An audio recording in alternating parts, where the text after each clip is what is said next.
Salamat na lang po kay BBM kasi nagbigay sa amin ng ayuda para napalitan yung lugi na po namin. Salamat po kay President Bongbong Marcos. Out of stock dato yan eh. Out of stock na po yung regular meal rice. Awan datan. Data dato yung milled rice. Iso dati 45, iso dati ito po po. So meron pong copy si Lolo ng mga memo pala galing DILG, all provincial governors, city mayors, lahat ng other concerns. Provision of assistance to the Department of Trade and Industry. Yan. Oh, okay. Sinusunod pa lang namin to. Sinusunod nyo po ito. Talagang nagbigay din po pala sila ng memo sa lahat po ng retailers para ito po yung sundin. Ayan. Ano pong sinabi nila if ever na hindi kayo sumunod? Ano pong sinabi nilang mangyayari sa inyo? Sabi kasi nila baka daw matakasuhan kami tapos mapasara tong gusto namin kung hindi kami sumunod sa patakaran. Kaya po sinusunod nyo po dito? Kaya sinusunod namin hanggang ngayon. Opo. So lahat naman po kayo dito sumusunod? Sumusunod din. Ayan. Okay po. Pero pag naubos na yung yung milled rice, pag naubos na, dinadagdagan namin ng sinanduming para may makuha lang ng mga tao tapos sa pira. Opo. Okay. Mura nga po yung sinanduming dito mga kabayan. Ayan, 50 pesos. Sa Manila to, 52, 53. Tsaka yung well meal rice, 45 po talaga dito. Sa Manila, 48.50. Ayan. Ayan. Thank you po ulit. Okay, thank you po. Okay po.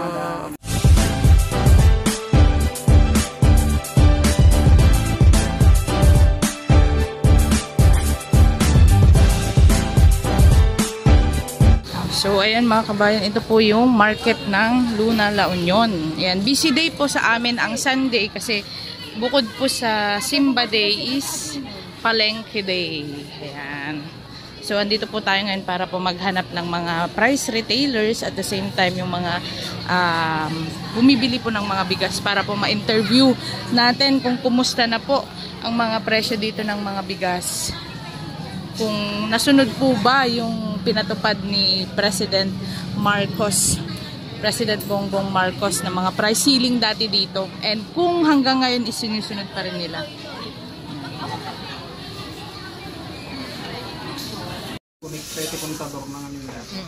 Ayan, magandang umaga po mga kabayan. Ayan, lolo ko po ito.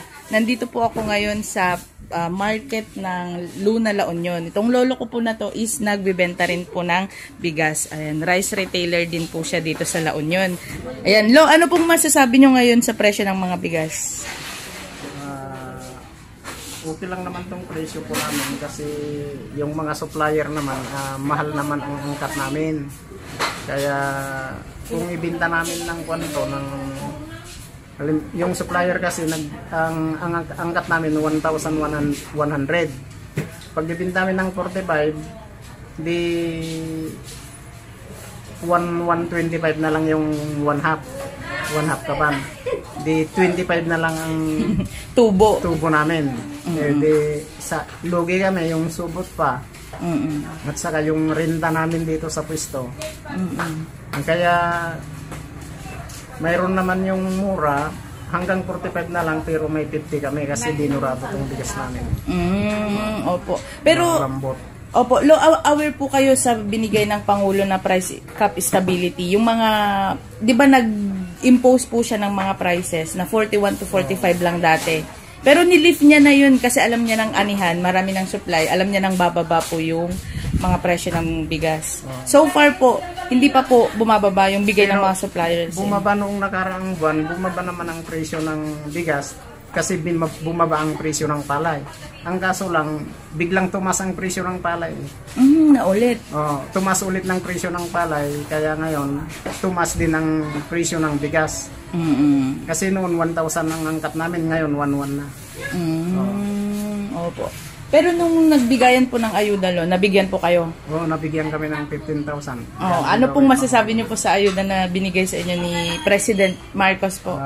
Okay naman po, madam, kasi maganda naman yun para na palitan yung lugi namin nung nakarang buwan.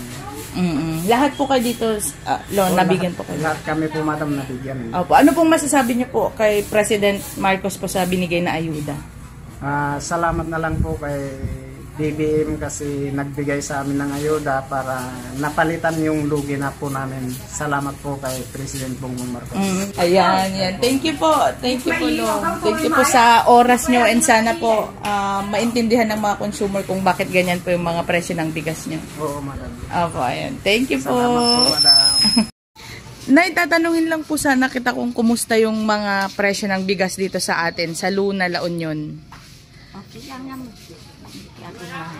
Oo. Ano pong binili nyong rice, Nay? Ano pong binili nyong bigas? Itong 45 well meal rice. In fairness, dito sa Luna, sumusunod sila sa mga price cap na binigay ng ating Pangulo nyo, Nay. Sa tingin mo, Nay, mataas ba yung mga bigas ngayon o okay naman yung mga presyo ng bigas?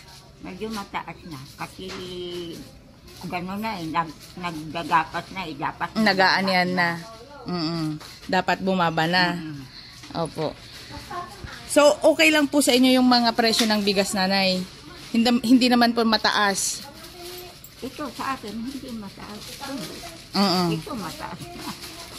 Masarap po ba yan, Nay, yung well meal rice? Masarap ito kaysa yan. Kasi ito, kung hindi mo maubos, hindi masisira. Ito, napapani. Ganun po ba yun, Nay? May mga iba-ibang kan pa rin, no? May mga iba-ibang klase pa rin ng well meal rice. Yan. Ito masarap. Yung mga nakakagusto, malambot kasi ito eh. Pero madali pong mapanis. Mapanis. Opo. Opo. Kailangan pag nagluto ka, yung tamang-tama lang na makakain mo. Ganun. Ayan, Nay, kung mapapanood po ng ating Pangulo itong video na to, ano pong gusto nyo pong sabihin sa kanya regarding sa mga presyo ng bigas? Si President Bongbong Marcos po. Dapat lumaba na kasi gapasan. Diba? Opo. Ibig sabihin po yung gapasan sa amin mga kabayan is anihan. Ayan, thank you, Nay. Anong pangalan nyo po? Florentina Noble. Okay, thank you. Ako. Okay po. Sige po. Thank you, Nanay. Kung name niyo po ulit, sir? Danilo Peralta. Sir? Peralta Poultry Supply. Ayan, sir. Dito sa La Union din. Sir, tinanong ko po kanina kung nakakuha po kayo nung binigay ng Pangulo na ayuda. Meron naman, sir. Nabigyan naman po kayo. Sir, ano pong masasabi nyo kay Pangulong Marcos po sa binigay na ayuda? Nabawasan konti ng yung loss namin. Pero konti lang. Nabawasan naman. Magkano po yung binigay sa inyo, sir? 15,000. 15. Opo, sir. Sir, yung mga presyo po ng bigas ngayon, lalong tumaas or may... Medyo tumaas. Noon, bumaba. Pero nung pumunta rito yung mga taga Nueva Ecija, taga Isabela na kumuha ng palay, halos inubos na lahat ng mga palay dito. Kaya tumaas ng konti yung mga bigas namin. Opo, sir. Sir, so anong masasabi niyo po sa mga nagbibigay po sa inyo ng bigas, nagdi-deliver po? Dapat sana sila ang mga price ceiling upang di kami masyadong matituhan dito sa baba. Yan ang dapat gawin ng gobyerno. Opo. Yung mga traders, yung mga malalaking traders ang dapat ma-price ceiling. Kaya nga, sir. Kasi kayo po yung naiipit dito sa baba. Opo.